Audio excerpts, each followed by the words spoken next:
Hello everyone, my name is Nicole and I am a reference librarian with the Anchorage Public Library. Today I'm going to be talking about information literacy and bias. Information literacy is the ability to find, judge, and utilize information effectively. In our current times, we are being confronted with mass amounts of information, and it is more important than ever that we learn how to develop our information literacy to find reliable sources. With that in mind, today I will be speaking with you about knowing your personal bias and evaluating outside sources for their own bias. A bias is a predisposition to believe or think in particular ways. It is important to not only know your own bias, but to be able to assess others and your news or information sources for bias as well. When I am exploring a new resource, I use the following points to check my bias and the bias of the author or presenter. Step 1. Know your own bias. Personal bias is fed by your beliefs and your background. A person will go through a number of shifts in personal bias as they encounter new situations and grow in life. What your biases are isn't important. What is important is that you are able to recognize them and recognize whether you are expanding your knowledge or merely feeding your bias when you explore new information. Step 2. Know your source's bias.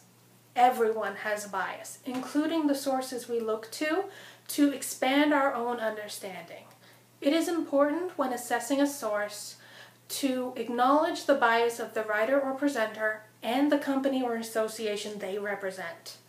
For example, Fox News is widely accepted to have a right-wing bias by American standards, while MSNBC has a left-wing bias when judged by the same standard. While this on its own does not exclude them from being a valid resource, it does mean you have to acknowledge that they will be trying to sell stories that appeal to audiences which reflect their own bias. By knowing your source's goals and their target audience, you can start to understand their bias and balance the information they present against that bias. Step 3. Read from opposing sources. While I would love to give you an absolute list of reliable resources, the reality is there is no source that is truly unbiased. To counter this, I encourage everyone to read or at least skim about an issue from multiple resources. This is especially true if those resources are known to have opposing views. One effective way to do this is to use the Google News search tool, which allows you to see articles from multiple sources that address the same event or topic. Another resource that can help expose you to opposing bias is allsides.com. This resource assesses other resources for bias and ranks them on a 5-category scale from far left to far right. This ranking is assessed based off of public opinion, and if you use their search tool, you will be given articles on the subject that represent a number of different biases.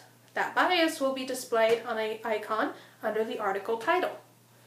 By seeing the approaches of each source, you can collect information and make your judgment on the truth from a fully informed standpoint.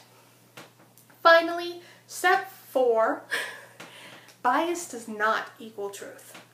I have touched on this issue already, but it is important that we as readers and consumers acknowledge that just because something agrees with our own bias, that doesn't mean it's true. It is a very tempting trap to fall into, but by following the previous steps, we can ensure we do not feed our own bias by only looking at sources that agree with our current beliefs. If you are ever in doubt of a source, or believe something you have read or heard may not be credible, always look to an expert in the field, or check against an alternative source or fact checker. If you found this video useful, I encourage you to watch other videos and consult the resources in this series on information literacy. As always, I want to thank you for joining me, and on behalf of the Anchorage Public Library, we wish you a wonderful day.